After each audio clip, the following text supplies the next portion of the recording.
1974 சாமி சமாதி ஆன உடனே மார்ச் 31 சாயங்காலம் நான் விவசாய வேலைக்கு விட்டு இங்கேருந்து வீட்டுக்கு வந்திருக்கேன். எனக்கு நேர் பெரியவர் பேர் ராகவன். அவர் என்ன சொல்கிறாருன்னு கேட்டிங்கன்னா, சாமி வந்திருக்காங்கடா திருவண்ணாமலேருந்து. எங்கே தங்கியிருக்காங்கன்னு கேட்குறேன். நான் ஹரிபவனத்தில் மேலே மாடியில் 2 வெள்ளைக்காரங்கள் கூட வந்திருக்காங்க, நீ போய் பாரு அப்படின்னு சொல்கிறான் எங்கள் அண்ணன். நான் இங்கேருந்து ஓடுறேன். அப்போ போய் பார்த்தீங்கன்னா மாடியில் ஹரிபவனங்கிறது தபோவனத்தில் கோபுரத்துக்கு முன்னாடி இருக்கிற வீடு. அது இப்போ சும்மா தான் இருக்குது. ஹரிபவனத்தில் மாடியில் இருக்காங்க. அந்த கூட வந்து இந்த வெள்ளைக்காரங்க அமெரிக்காக்காரரு ஜூன் அண்ட் வில், அவங்க 2 பேரும் தம்பதிகள். அவங்க 2 பேரும் கூட வந்திருக்காங்க. நான் இங்கேருந்து போய் சாமியை பார்க்குறேன். சாமி பார்த்து விழுந்து கும்பிட்டு நமஸ்காரம் பண்ணுறேன். நமஸ்காரம் பண்ண வாஜகநாதா எப்படி இருக்கீங்க, என்ன இருக்கீங்க விசாரிக்கிறாரு. அப்போ எனக்கு ஏதோ கொஞ்சம் உடம்பு சரியில்லை. என்ன உடம்பு சரியில்லைன்னு இப்போ ஞாபகம் இல்லை. அப்போது வந்து என்ன பண்ணுறாங்க, எல்லாம் விசாரிச்சுட்டு அந்த வெள்ளைக்கார அம்மையார் ஜூன், அந்த அம்மா பேர், அந்த அம்மா விட்டு ஜெகநாதன் நெத்தியில் இப்படி ரவுண்டாக இப்படி பேஸ்ட் பண்ண சொல்கிறாங்க. அந்த அம்மா வந்து என் நெத்தியில் இப்படி பண்ணுறாங்க. இப்படி பண்ண உடனே சாமி சொல்கிறவரெல்லாம் அந்தமாரி பண்ண சொல்கிறாங்க. சாமி போருன்னு சொல்கிறவரெல்லாம் அந்த அம்மா அப்படி பண்ணாங்க. அதுக்கப்புறம் எங்கிட்ட எல்லா கதையும் எப்பவும் போல் விசாரிச்சுட்டு அதுக்கப்புறம் என்ன பண்ணுறாங்க, இந்த பிச்சைக்கார் இங்கே வந்திருக்கார் ஜெகநாதா, இந்த பிச்சைக்கார் கூடவே கொஞ்சம் நாளைக்கு இருங்க அப்படின்னு சொல்கிறார். மார்ச் மாதம் 31 இரவுலேருந்து ஆகஸ்ட்டு 13 வரையிலும் தபோவனத்திலேயே சாமி இருந்தாங்க. அப்போது எங்கே போனாலும் என்னுடைய கையை கெட்டிமாக பிடிச்சிப்பாங்க. கையை எங்கே போனாலும் கூட அழிச்சினே போவாங்க. ஆத்தங்கரைக்கு போவோம், வயல்வெளிக்கு போவோம். தபோவனத்துக்கு பின்னாடி இருக்குல்ல நிலங்களில் போய் பகலில் உட்காந்துருப்பார். வயல்வெளியில் தான் தாசி பொழுது போகும். அப்போது வந்து கருவேலா மரம்னு ஒரு மரம், எங்கள் குடமுருட்டிக்கு ஆறுலேயும் தண்ணி வர வாய்க்கா, அதுக்கு பதில் தான் ராசி நாள் அங்கே உட்காந்துருப்போம். அப்போது இந்த பிச்சைக்காரர் இங்கே உட்காந்துருப்பார் ஜெகநாதா, நீங்கள் யாரும் வராமல் பார்த்துங்க, வந்தால் சொல்லுங்கள் அப்படின்னு சொல்லுவார். அதுமாரி கூட தனியாக உட்காந்துருப்போம். அப்புறம் திரும்பி சாயங்காலம் ஆற்று பக்கம் போவோம். அங்கே போய் ஆறில் போனார்னாக்கா, நான் இருந்தேன்னா கூட ஆறில் குளிப்பார். ஆறில் குளிக்கிறதுக்கு போகிறதா இருந்தாக்கா காலையிலேயே ரெடி பண்ணிக்கிட்டு, இந்த பிச்சைக்காரர் குளிக்கலாமா ஜெகநாதன் கேட்பார். குளிக்கலாம்னு சொல்லுவேன். ஆறில் எப்படி போனாலும் முட்டிக்கால் அளவு தொடையளவு கூட தண்ணி போகும். அந்த தண்ணியில் போய் என்ன பண்ணுவாருன்னு கேட்டிங்கன்னா, மேலே சட்டி அப்படியே கழட்டி கீழே வச்சுட்டு இடுப்பு வேட்டியோட தண்ணியில் உள்ளே முழுகி குளிக்க ஆரம்பித்தாருன்னா 6 மணி நேரம் கூட ஆகும், 8 மணி நேரம் கூட ஆகும். அந்த மாதிரி யாராலையும் குளிக்க முடியாது. நல்லா இடுப்பளவு தண்ணி வரையிலும் போய் முக்கிக்கிட்டு அப்படியே அடிச்சுக்கிட்டே போவார். தண்ணி போகிற வழியிலே ஒரு 100 அடி தள்ளி போன உடனே எழுந்திரிச்சு மறுபடியும் திரும்பி அங்கேயே நீங்கள் நடந்து வருவார். இங்கே வந்துட்டு திரும்பியும் அதேமாரி போவார். அதேமாரி பொழுதுக்கும் 11 மணிக்கு குளிக்க ஆரம்பித்தாருன்னா 4 மணி ஆகும் குளிச்சு முடிக்கிறதுக்கு. இதேமாரி இருக்கும். அப்புறம் எந்திரிச்சு வந்து இந்த பிச்சைக்காரருக்கு குளிச்சுட்டேன் ஜெகநாதா, சோப்பு போடுங்க அப்படின்னுவார். சோப்பு போட்டு உடம்பு பூரா மர்மஸ்தானம் தவிர மீதி அவர் உடம்புல என்னுடைய கைப்படாத இடமே கிடையாது. தலையிலேருந்து பாதம் வரையில் சோப்பு போட்டு நல்லா 2-3 நேரம், ஒரு தடவை கிடையாது, 2 தடவை கிடையாது, 2-3 தடவை, 5 தடவை, 10 தடவை கூட போட்டால் கூட போருமா ஜெகநாதன் என்னை கேட்பார வழி அவர் போருன்னு சொல்ல மாட்டார். இதேமாரி நடக்கும். சரி ஜெகநாதா போர்மா, எனக்கு கை காலெலாம் அசந்து போயிடும். சும்மா எத்தனை தடவை தான் தேய்ச்சி கொடுக்குறது. எனக்கு 16-18 வயசு, உடம்பு பூரா வலிக்கும். எனக்கு என்னடா இப்படி திரும்பி இப்படி தான் சொல்கிறாரு, எனக்கு ஒரு பெரிய கவலையாக இருக்கும். சரி ஜெகநாதா, அந்த சொம்பு ஒன்று வச்சுருப்பார். அந்த சொம்பால் தண்ணி மொண்டு 3 தடவை தலையில் விட சொல்லுவார். 3 தடவை தலையில் விட்ட உடனே எழுந்திரிச்சு வேட்டி அவுத்து கீழே போட்டுட்டு, இந்த ஜெகநாதா இந்த வேட்டியை நீங்கள் சும்மா அலசி காய வைக்கணும்னு சொல்லுவார். ஆறில் தண்ணியில் அப்படியே சும்மா சோப்புக்கு போடாமல் துவச்சி காய வச்சுருது ஆறில் மணலில். இப்போ ட்ரெஸ் மாற்றிப்பார், புது வேஷ்டி கட்டிப்பார், புது பைஜாமா ஜிப்பா போட்டுக்கிட்டு இந்த பழைய இதில் இருக்கிறதெல்லாம் ரூபாய் இருக்கும், சிகரெட் இருக்கும், நெல்லிக்காய் இருக்கும், என்னென்னமோ திங்ஸ் எல்லாம் கூட இருக்கும். எல்லாத்தையும் தனித்தனியாக எடுக்க சொல்லுவார். தனித்தனியாக எடுத்ததுக்கப்புறம் காசு பூரா ஜெகநாதன் நீங்கள் வச்சிங்கோ, வேணுங்கிற போது செலவு பண்ணிக்கலாம் என்கிட்ட கொடுத்துருவார். மீதி சிகரெட்டு அந்த மாதிரி இதெல்லாம் அந்த புது பைஜாமாவில் போட்டுப்பார். அப்புறம் அங்கேயே கொஞ்சம் நேரம் வெயிலில் காஞ்சிட்டு இந்த வேட்டி காஞ்ச உடனே எடுத்து மடித்து வச்சுக்கின்னு ஆறில் நடந்து வந்தால் ஆறில் சுடும். சம்மர் சீசனில் தான் தாசி வருவார் எங்கள் ஊர் பக்கமே. அந்த சம்மர் சீசனில் ஆறில் தண்ணி போகிற இடம் தவிர காலை வைக்க முடியாது, கொதிக்கும். அவர் அந்த காலில் பொறுமையாக நடந்து வருவார். எனக்கு தாங்கவே முடியாது. என்கிட்ட இருக்க துண்டை போட்டு கீழே கொஞ்சம் நேரம் நின்று வருவோம். அங்கேருந்து வந்து எங்கள் ஊரில் வீரன் கோயில்னு ஒரு கோயில் இருக்குது. பெரிய வேப்ப மரம் இருக்குது. அந்த வேப்ப மரத்துக்கு பக்கத்தில் பாறைகள் இருக்குது. அப்படி குண்டு குண்டாக இருக்கும். அந்த பாறைங்க பக்கத்தில் வந்து உட்காந்துப்பார். இது அங்கே வந்து உட்காந்துட்டு அது வரலையும் எனக்கு ஒன்றும் சாப்பிட்றது கிடையாது, அவர் ஒன்றும் சாப்பிட்றது கிடையாது. ஒரு நாள் என்ன பண்ணார், 10 ரூபாயை கொடுத்து கிளாஸ்கோ பிஸ்கெட் வாங்கி வர சொன்னார். தபோவனத்தில் கடை இருந்தது. அந்த தபோவனத்தில் கடையில் உடனே அப்போல்லாம் ஒரு கிளாஸ்கோ பிஸ்கெட்டு அது 200 கிராமுக்கு மேலே இருக்கும். அது 2 ரூபாயே நினைக்கிறேன். 10 ரூபாய் கிட்ட கொடுத்தா சரி 2 பாக்கெட் வாங்கிட்டு வர சொன்னார். 2 பாக்கெட் வாங்கி வந்த உடனே 2 பாக்கெட் இங்கே கொடுத்து நீயே சாப்பிடுனார். அவர் ஒரு பிஸ்கெட் கூட சாப்பிடலை. பூரா பிஸ்கெட் என்னால் முதல் நிறைய பிஸ்கெட்டு சாப்பிட்டது நான் அதுதான். பிஸ்கெட்டை சாப்பிட்டா எனக்கு நாக்கில் தண்ணியே வரல. காலையிலேருந்து பசி, தண்ணி கிடையாது. ஆறில் தண்ணி குடிச்சதோடு சரி, வாயில் போட்டால் மென்னாக்கா வெறும் இது தான் வருது, தண்ணி நாக்கில் வரல. ஒரு பாக்கெட் பிஸ்கெட்டை முடிஞ்ச வரல சாப்பிட்டேன். சாப்பிட முடியல. அதுவே மீதி இதையும் சாப்பிடலாம் ஜெகநாதனார். அதை சாப்பிட முடியல என்னால். பாக்கெட்டில் பத்திரமா வச்சுக்கிட்டேன். அப்புறம் பொழுதுவெல்லாம் அங்கேயே உட்காந்துருந்துட்டு சாயங்காலமாக எழுந்திரிச்சு தபோவனத்து வழியாக தபோவனத்துக்கு போய் தபோவனத்துக்கு பின்னாடி சாமி சமாதியானதால் பொழுதுக்கும் என்ன பண்ணுவார்னு கேட்டிங்கன்னா, அதாவது பிரதட்சணமாக சுற்றி வருவார் தபோவனத்தை. கோவில், அதாவது விநாயகர் கோயில், முருகன் கோயில், சிவன் கோயில், அம்பாள் கோயில், வேணுகோபால் சன்னதி, லக்ஷ்மி சன்னதி, துர்கா, பைரவர் எல்லாம் இருக்குது. எல்லாத்தையும் அந்த கோயில் சுற்றி வருவார். இப்படி 100 சுற்றினாக்கா இப்படி திருப்பி அப்பிரதர்சனமாக ஒரு 100 சுற்றுவார். பொழுதுக்கும் காலையில் ஆரம்பித்தாருனாக்கா இரவு 11 மணி 12 மணி ஆகும். அது வரலும் சுற்றிக்கிட்டே இருப்பார். என்ன பண்ணுவார், ஒரு இடத்துல உட்கார சொல்லிவிடுவார். உட்கார சொல்லிட்டாருன்னா எந்திரிச்சு எங்கேயும் போகலாம் முடியாது. அவர்கிட்ட சொல்லாமல், பர்மிஷன் இல்லாமல் நவரப்படாது. அதுமாரி நானும் உட்காந்துருப்பேன். சாமி சொல்லிட்டாரேன்ட்டு எனக்கு பழக்கம் இல்லைன்னா கூட இப்படியே உட்காந்துருப்பேன். அப்புறம் கிட்ட வந்துட்டு, ஜெகநாதா இந்த விஷயக்காக சொல்லிட்டு போனார், மறந்து போயிட்டார், நீங்கள் இவ்வளோ நேரம் இங்கேயே உட்காந்துருக்கீங்களான்னு கேட்பார். எனக்கு கோபமாக வரும். இவர் உட்கார வச்சுட்டு போயிட்டாரு, திரும்ப வந்து இது கேள்வி கேட்குறாரு. அப்படி இந்த மனசுக்குள்ளே கோபமாக வரும். வெளியே சொல்ல மாட்டேன். மனசுக்குள்ளே இது வரும் கோபம். இவர் சொல்லிட்டு போயிட்டாரு, நான் தான் உட்காந்துருக்கேன்.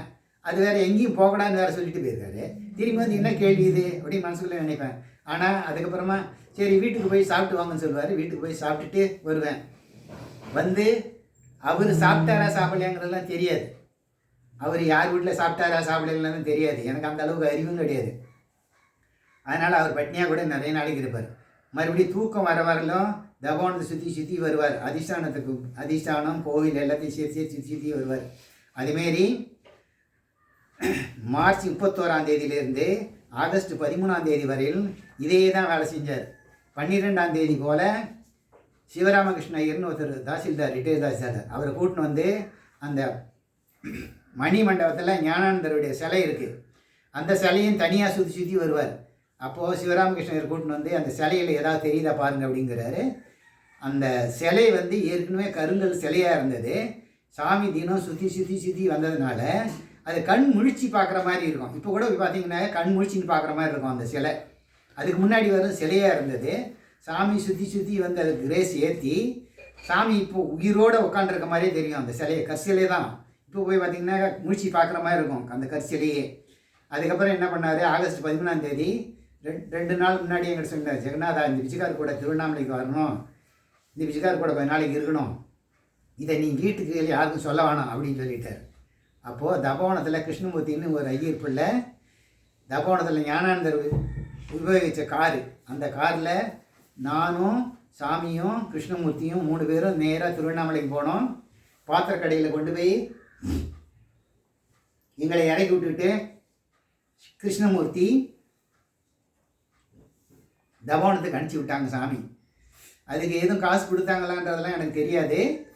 அன்றைக்கி முதல்ல போன அன்றைக்கி சுந்தர் டீ ஹவுஸ்லேருந்து 2 சப்பாத்தி, அவருக்கு 2 சப்பாத்தி, எனக்கு 2 சப்பாத்தி. பெருமாள் எல்லாம் வரல, நாங்கள் 2 பேரும் தான் தனியாக இருந்தோம். அதுக்கப்புறம் சாமி திருவண்ணாமலைக்கே வந்துட்டாங்கன்னு தெரிஞ்சதுக்கப்புறம் தான் பெருமாள் வந்தார். பெருமாள்னு ஒருத்தர், ஜார்ஜின்னு ஒருத்தர், துரைன்னு ஒருத்தர், அப்புறம் ராஜான்னு ஒரு பையன், செல்வராஜின்னு ஒருத்தர். செல்வராஜ் துப்புரவு பணியாளர், அவங்க வீட்டுக்காரமா துப்புரவு பணியாளர். அவங்கெல்லாம் ரொம்ப பக்தியாக இருப்பாங்க சாமிக்கிட்ட. எனக்கெல்லாம் நினைப்பேன், என்னடா ஒரு அழுக்கு சாமியாக இருக்கிறார், இவர் எப்படி போய் வந்து கும்பிட்றாங்களே நம்மளும் சொன்ன பேச்சு கேட்குறோமே அப்படின்னு எனக்கு ஒரு ஆச்சரியமாக இருக்கும். பெருமாள் அதுக்கப்புறம் வந்துட்டார். அங்கேருந்து இந்த பக்கம் நேராக கிழக்க திருவண்ணாமலை கோபுரத்துலேருந்து நேராக கிழக்க போனீங்கன்னா ஒத்த கை காட்டி வரும் ரயில்வே கிராஸ். அந்த ரயில் மேலே ரோட்டில் ஏறி நேராக ரயில்வே ஸ்டேஷன் வரையிலும் ரோட்லேயே நடக்கிறது. ரோட்டில் போன உடனே அந்த பக்கம் புளியந்தோப்பு இருக்கும். அந்த புளியந்தோப்பு பக்கம் போய் காலையில் பேப்பர் பெருமாள் வாங்கிட்டு வந்துடுவார். இண்டு பேப்பரு, எக்ஸ்பிரஸ் பேப்பர், 2 பேப்பரும் டெய்லி வாங்குறது. அதை போய் புளிய மரத்த அடியில் உட்காந்தாருனாக்கா அந்த பேப்பரை பார்த்து உட்காந்துட்டாங்கன்னா பெருமாள் நானும் உட்காந்துருப்போங்க. ஜார்ஜ் சில நாளைக்கு வந்திருப்பார், சில நாளைக்கு வீட்டுக்கு போயிடுவார். துரையும் வீட்டுக்கு போயிடுவார். அவர் குதிரை வண்டி வச்சுன்னு ஓட்டியிருந்தார். அதனால் அவர் வண்டி ஓட்டுறது போயிடுவார். அங்கே சாமி என்ன பண்ணுவாங்க, பேப்பரை பார்த்துன்னு உட்காந்துருப்பாங்க. நானும் பெருமாளும் யாரும் வராங்களான்னு தூர வர்றதே குரலை கொடுக்கணும். யாராவது இந்த பக்கம் வர்ற மாதிரி தெரிஞ்சுன்னா சாமி சாமி சாமின்னா திடீர்னு பார்ப்பார். அப்புறம் என்ன பண்ணுவார்னு கேட்டிங்கன்னா, யாரும் வந்தாங்கன்னாக்கா கையில் இருக்க பேப்பர் கடற்கன்னு மடிக்க வச்சுட்டு வரவங்களே கவனிப்பார். அவங்க இந்த பக்கம் போனதுக்கப்புறம் திரும்பியும் பேப்பர் பார்க்க ஆரம்பிப்பார். வெயில் அடிக்குதா, மழை பெய்யுதா, காற்று அடிக்குதான்னு கவலையே பட மாட்டார். தண்ணி கூட குடிக்க மாட்டார். நாங்கள் 2 பேரும் உட்காந்து பார்த்து ஏன் மூஞ்ச பெருமாள் மூஞ்ச நாங்கள் பார்க்க 2 பேரும் உட்காந்துருப்போம். வேறு வழி கிடையாது. அப்புறம் எப்போ பேப்பர் படித்து முடிக்கிறாரோ அப்போ என்ன பண்ணார் பெருமாள், அந்த ரேணுன்னு ஒரு நாயுடு திண்டிவனம் பஸ் ஸ்டாண்டில் டீ கடையும் டிஃபன் கடையும் வச்சுருந்தார். அவர்கிட்ட போய் டீ வாங்கின்னு வரலான்னுவார். 3 பேருக்கும் அங்கேருந்து போய் கிளாஸில் டீ வெட்டுன்னு வருவார். டீ இங்கே வர்ற போதே தண்ணி மாதிரி ஆறிடும். அது வர்றது 1 கிலோமீட்டருக்கு மேலே வரும். அந்த டீ குடிப்போம். அப்புறம் அந்த ரேணு கடையில் ரேணு நாயுடு அவர் கடையில் தான் டிஃபன் வாங்கி சொல்லுவார். அப்போ 3 பைசா ஒரு இட்லி, ஒரு ஆளுக்கு 10 பைசாவுக்கோ 15 பைசாவுக்கோ இட்லி வாங்கின்னு வர சொல்லுவார். தனித்தனியாக பொட்டலம் கட்டி வாங்கிட்டு வருவார். சாம்பார் ஒரு பாத்திரத்தில் வாங்கிட்டு வருவார். வந்தாக்கா என்ன பண்ணு கேட்டிங்கன்னா, எனக்கு சின்ன வயசு 26 வயசில் அந்த இட்லி பத்தாது. பெருமாள் என்ன பண்ணுவார், அந்த இட்லி எல்லாத்தையும் ஊற்றுட்டு சாம்பார் அது மேலே ஊற்றிடுவார், சட்னி அதில் ஊற்றிடுவார், எல்லாத்தையும் போட்டு சாம்பார் சாதம் செய்கிற மாதிரி பேசிக்குவார். எனக்கு அது தெரியாது. சாம்பாரை தொட்டு சாப்பிடுவார் இட்லியை. அவருக்கு பொறுமையாக சாப்பிடுவார். எனக்கு பசி சின்ன வயசு வரையா முதல்லே சாப்பிட்ருவேன். சாம்பார் ஒரு பக்கம் தனியாக ஓடும், அது கெட்டியாமல் இருக்காது சாம்பார். 10 பைசாவுக்கு தான் 15 பைசாவுக்கு தான் ஒரு நாளைக்கு டிஃபன். அது அதுக்கப்புறம் எப்போ சாப்பிடுவோம் எப்போ டீ வரும்லாம் தெரியாது. இப்படி தான் நிறைய காலங்கள் போச்சு. பெருமாளும் அதுக்கு மேலே ஒன்றும் கேட்க மாட்டார். எப்போது ஒரு தடவை டீ வாங்கிட்டு வரணும்னா அங்கேருந்து வர்றதுக்கு ஒரு 1.5 கிலோமீட்டர் 2 கிலோமீட்டர் ஆகும். அந்த ரயில்வே கிராசிங்கில் காற்று வேறு நிறைய அடிக்கும். டீ பூரா ஆறியே போயிடும். ஆனால் வேறு வழி கிடையாது, எதாவது குடிச்சு தான் ஆகணும். கிளாஸில் கொண்டு வருவார். 3 கிளாஸில் கொண்டு வந்தால் நான் பெருமாள் சாமிக்கு கிளாஸில் படிக்க மாட்டாங்க, கொட்டாங்கச்சியில் ஊற்றி குடிப்பாங்க. அது தனியாக தான் இருக்கும், வேறு வழி கிடையாது. அப்புறம் அங்கேருந்து சாயங்காலம் 5 மணிக்கு அந்த பக்கம் பின்னாடி ஒரு ஏரி இருக்குது. அதாவது ஈசானியம் பக்கமாக நாங்கள் புன்னை மரத்தடியில் உட்காந்துருந்தோம்னா ஈசானியம் பக்கமாக ஒரு ஏரி இருக்குது. அந்த ஊர் பேர் ஞாபகம் இல்லை, தெரியுமா உனக்கு? ஞாபகம் இல்லை. அந்த ஏரி பக்கம்தான் சாமி வெளியே ஒதுங்கிறதுக்கு, அதாவது 2க்கு போகிறதுக்கு அந்த பக்கம் தான் போவார். பெருமாள் நான் 2 பேரும் கூட போவோம். கூட போனால் ஒரு மேடாக இருக்கிற இடத்துல எங்களை 2 பேரையும் உட்காந்து வச்சுருவார். அவர் அந்த ஏரிக்குள்ளே பள்ளம் போட்டிருப்பாங்க, மண் அழியும் போயிட்டு பள்ளம் இருக்கும். அந்த பள்ளத்தில் போய் தான் வெளியே போகிறதுக்கு உட்காருவார். அதுக்கு போகிறதுக்கு முன்னாடி புகையிலையில் துளிபோரம் சுண்ணாம்பு வச்சு 2யும் மிக்ஸ் பண்ணி கையில் வச்சு தேய்ச்சி ஜெகநாதா கொடுங்கன்னு வாங்கி வாயில் போட்டுக்கிட்டு சாப்பிடலாம் மாட்டார். அது என்ன எப்போ சாப்பிட்டாரு எப்போ பண்ணாருன்னு கிடையாது. அதனால் சரியாக வெளியே போகணுங்கிறதுக்காக அதை வாயில் போட்டுக்கின்னு போய் உட்காந்து வெளியே இருப்பார். சப்போஸ் யாராவது அந்த வழியாக வராங்கன்னா இங்கேருந்தே நாங்கள் குரல் கொடுப்போம், சாமி சாமின்னு கொட்டோம்னா உடனே எந்திரிச்சு பார்ப்பார். அந்த பக்கம் வராங்களான்னு பார்த்துட்டு வரலன்னா உட்காந்து மறுபடியும் போயிட்டு அப்புறம் திருப்பி நாங்கள் வருவோம். 5 மணிக்கு போல் புன்னை மரத்தடியிலேருந்து இருக்கிற மூட்டையை பெருமாள் கொஞ்சம் நான் கொஞ்சம் எடுத்துக்கிட்டு, சில நேரத்தில் ஜார்ஜியும் வந்துடுவார், சில நேரத்தில் துறையும் வருவார். மூட்டை சேர 4-5 பேர் இருந்தால் தான் தூக்கின்னு போக முடியும். சில நாளைக்கு என்ன பண்ணுவார்னு கேட்டிங்கன்னா, ஜெகநாதா இந்த பிச்சைக்கார கையில் இருக்கிறத நீங்கள் வச்சுங்க, நீங்கள் எதுவும் மூட்டை தூக்க வேண்டாம், மீதி பேர் எடுத்துன்னு வரணுன்னாலும் எடுத்துன்னு வர அவங்களால முடியாது பாவம். பெருமாள் என்கிட்ட கொல்லப்படுவார், ஜெகநாதா அப்படின்வார். திரும்பி பார்த்தா இன்னும் சாமி நடந்து போயிட்டே இருப்பார் ரயில்வே ரோட்டில். திரும்பி பார்த்தா என் மறுபடியும் நான் கொஞ்சம் மூட்டை எடுத்துன்னு போகிற போது வழியில் போனேன், இது எப்படி நடந்ததுன்னு கேட்பார் சாமி. நான் பதிலே சொல்ல மாட்டேன், வேறு வழி கிடையாது. ஏன்னு கேட்டால் பெருமாளாலையும் தூக்கி வர முடியாது. அதனால் நானும் அவருக்கு போய் பெருமாள் தான் கூட்டாருன்னு சொல்லுவேன். அதோடு சரி. ஏன் இப்படி பண்ணீங்க, ஏன் இப்படி பண்ணீங்க பாரு. அவரும் பதில் சொல்ல மாட்டார், என்ன எடுத்துன்னு வர முடியல. சரின்ட்டு அதை வந்து சாமி கண்டுக்கவே மாட்டார். திரும்பி நேராக ரயில்வே ஸ்டேஷன்லேருந்து ஒத்த கைகாட்டிக்கு வந்து, ஒத்த கைகாட்டிலேருந்து கீழே இறங்கி வந்தோம்னா கொஞ்சம் தூரம் வந்த உடனே ஒரு கிணறு இருக்கும். அந்த கிணறுக்கு பக்கத்தில் கீரையை வச்சு கழுவி எடுத்துன்னு போவாங்க. அதுக்கிட்ட கொண்டு வந்து மூட்டையை வச்சுட்டு ரயில்வே இது காந்தி நகர் போஸ்ட் ஆஃபீஸுக்கு போவார் சாமி. காந்தி நகர் போஸ்ட் ஆஃபீஸில் வெங்கடாச்சலன்னு ஒரு பிராமின் தான் அவர். ஆனால் அந்த காலத்திலேயே, நான் சொல்கிறது 74லேயே, அவ்வளோ பக்திமான். அவங்க ஃபேமிலியே பக்திமான். வெங்கடாச்சலத்துக்கு ஒரு பொண்ணு ஒரு பையன். பையன் பேர் கணேசன், பொண்ணு பேர் சுபாஷினி. அவங்க வீட்டு அம்மா நல்ல வெள்ளையிலேருந்து வெள்ளைக்காரம்மா மாதிரி இருக்கும். நாங்கள் போயிட்டாலே எங்களுக்கு எல்லாருக்கும் ஏதாவது காஃபியோ இல்லை ஏதாவது டிஃபனோ சாப்பிட்றதுக்கு கொடுப்பாங்க. அப்போ என்ன பண்ணுவார் சாமி, இங்கே கிணத்துக்கிட்ட உட்கார வச்சுட்டு ஒரு நாளைக்கு போதுமே எங்களோட தானே பசியோடு இருக்கார். அதனால் அவங்க வீட்டுக்கு போய் எதையாவது சாப்பிட்டு வருவாங்க. அதுக்கப்புறம் நாங்கள் இங்கேருந்து வந்த உடனே பாத்திர கடையெல்லாம் சாத்தினதுக்கப்புறம் பாத்திர கடையில் திண்ணியில் உட்காந்துப்போம். அதுக்கப்புறம் பெருமாளை கூப்பிட்டு சுந்தர் டீ ஹவுஸில் போயிட்டு சப்பாத்தி ஆளுக்கு 2 வரணுன்னுவார். மீதி பேர் யார் வீட்டுக்கு போயிட்டாங்களோ அவங்கள தவிர இங்கே இருக்கிறவங்களுக்கு வரல. பெருமாள் வரல இருந்தாருன்னா பெருமாளுக்கு 2 சப்பாத்தி, எனக்கு 2 சப்பாத்தி, சாமிக்கு 2 சப்பாத்தி. சப்பாத்தி வந்து எப்படி இருக்குன்னு கேட்டிங்கன்னா பேப்பர் மாதிரி தான் இருக்கும். பேப்பரோட கொஞ்சம் தின்னாக இருக்கும். பேப்பரோட கொஞ்சம் மொத்தமாக இருக்கும்னு வச்சுங்க, தின்னாக இருக்காது. பேப்பர் மாதிரி 2 பங்கு மொத்தம் இருக்கும் அந்த சப்பாத்தி. அப்போது அவர் சப்பாத்தியோட விலை 40 காசு. அவர் டீ கடையில் எவ்வளோ டீ வாங்கினாலும் சரி, சப்பாத்தி வாங்கினாலும் சரி, காசே கேட்க மாட்டார், நாங்களாக கொடுத்தால் வழியே. அதனால் வருஷத்துக்கு ஒரு தடவை ட்ரூமன் கையில் அமெரிக்காவிலேருந்து டாலராக அனுப்பி வருவார். அது வந்து போஸ்ட் மாஸ்டர் வெங்கடாச்சலம் பேருக்கு வந்துடும். அவர் என்ன பண்ணுவார், நம்ம இந்தியாவுடைய பணமாக்கி சாமிக்கு கொண்டு வந்து சாமிக்கிட்ட கொடுப்பார்.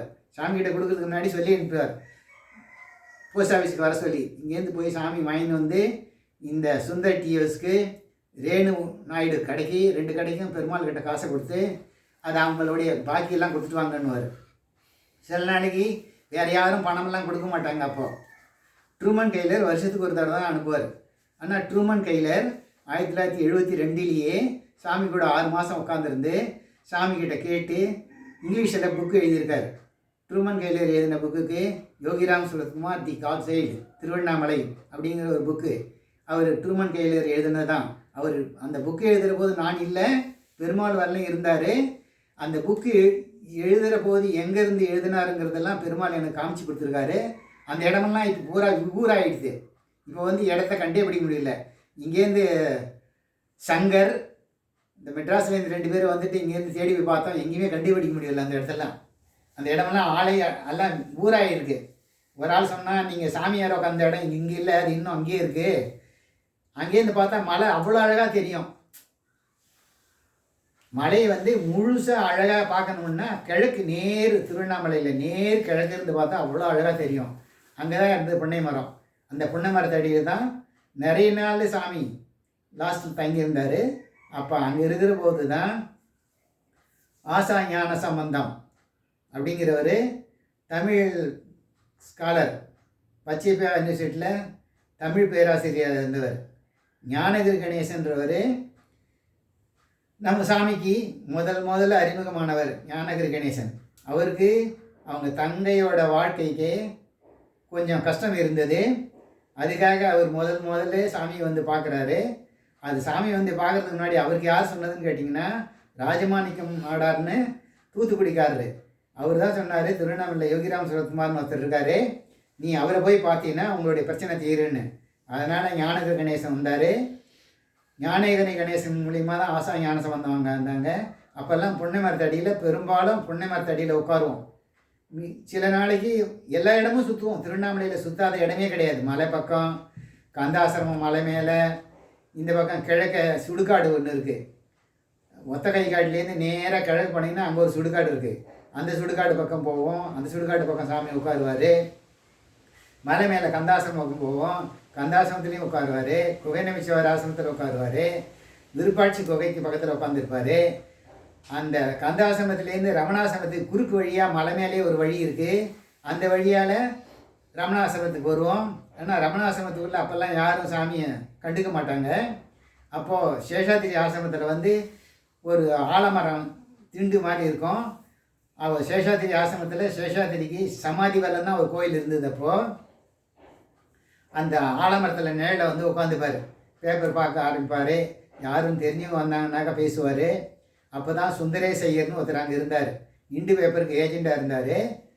அவர் வந்து ஹிந்தி தமிழ் எல்லாமே தெரியும். அவர் மூலியமாக தான் சாமிக்கு தமிழ் கற்றுக் கொடுத்தாங்கன்னு சொல்கிறாங்க. ஆனால் எனக்கு அதில் நம்பிக்கை கிடையாது. சாமி இங்கே கூட பேசி பேசி தான் தமிழ் கற்றுக்கிட்டார ஒழிய யாரும் சொல்லிலாம் கொடுக்கல. எங்கிட்ட கேட்பார், ஜெகநாதன் வாட் இஸ் டைம் கேட்பார். என்னடா அவர் இங்கிலீஷில் எழுதார், நம்ம எப்படா சொல்கிறதுன்னு பார்த்தீங்கன்னா 11 மணின்னு சொல்லுவேன். ஜெகநாதா தமிழில் வேண்டாம் இங்கிலீஷில் சொல்லுன்னார். 11 o'clockன்னு சொன்னோம்னா கரெக்ட், அதான் கரெக்ட் அப்படின்னுவார். டைம் கேட்குற போது வாட் இஸ் டைம் அப்படின்னு கேட்பார். சில நேரத்தில் மணி என்னான்னு கேட்பார். அப்போது நான் வந்து தமிழில் சொன்னேன்னா இங்கிலீஷில் சொல்லுங்கன்னுவார். 8 o'clock சொல்லணும், இல்லை 11 மணின்றதை 11 o'clockன்னு சொல்லணும். இப்படி தான் நடந்துன்னு. டெய்லி என்ன பண்ணுவோம், பாத்திர கடை சாத்திர வரையிலும் தேரடி மண்டபத்தில் கொண்டு போய் மூட்டையை வச்சுக்கிட்டு அங்கே எல்லோரும் உட்காருவோம். இந்த தேரடி மண்டபம் சம்மர் சீசனில் கீழே உட்காரவே முடியாது, கொதிக்கும் தரை, சிமெண்ட் தரை, பாறை கொதிக்கும். ஆனால் அதில் பேசாமல் சாமி உட்காந்துக்குவார். நான் என்ன பண்ணுவேன், கீழே துண்டை போட்டுட்டு துண்டை 4ஆக மடித்து கீழே போட்டுட்டு உட்காருவேன். அப்பவும் சூத்த சுடும், கொதிக்கும் தரை. 5 மணிக்கு போய் உட்காந்தோம்னா, சில நேரத்தில் 6 மணிக்கு போய் உட்காந்தோம்னா 7-8 மணி ஆகும் தரை சூடு போக. அங்கே போய் உட்காந்த உடனே எல்லாருக்கும் டீ வாங்கின்னு வரலான்னு பெருமாள் அனுப்புவார். சுந்தர் டீயில் போய் டீ வாங்கின்னு வர. டீ வந்து அவ்வளோ நல்லாயிருக்கும். சுந்தர் டீ சில ஏலக்காய் அதெல்லாம் போட்டு நல்லா டேஸ்ட்டாக இருக்கும். ஆனால் தண்ணி தான் அவ்வளோ ருசியாக இருக்கும். அந்த பசிக்கு வந்து அந்த டீ குடித்தாலே ஒரு பெரிய திருப்தி ஆகிடும். முதல்ல டீ வாங்கி குடிப்போம். அதுக்கப்புறம் எப்பாவது ஒரு நாளைக்கு என்ன பண்ணுவார், சப்பாத்தி எல்லாருக்கும் வரலான்னுவார். ஜாதி இருப்பார், பெருமாள் இருப்பார், துரை இருப்பார், எல்லாருக்கும் 2 சப்பாத்தி. அங்கேருந்து அந்த குருமா கூட அது வந்து வித்தியாசமாக இருக்கும். ராஜஸ்தான்காரர் அவர், அது ஒரு வித்தியாசமாக இருக்கும். அந்த மாதிரி சப்பாத்தி யாருமே இங்கே போட முடியாது. நம்மலாம் சப்பாத்தி போட்டோம்னா அவங்க ஒரு சப்பாத்தியை 1/4 சப்பாத்தியாக கூட போட முடியாது. அவ்வளோ பெருசாக தான் போட முடியும் நம்மளால். அவங்க அவ்வளோ தின்னாக போடுவாங்க. அப்புறம் அதேமாரி தான் என்னுடைய காலங்கள் சாமி கூட கழிந்து.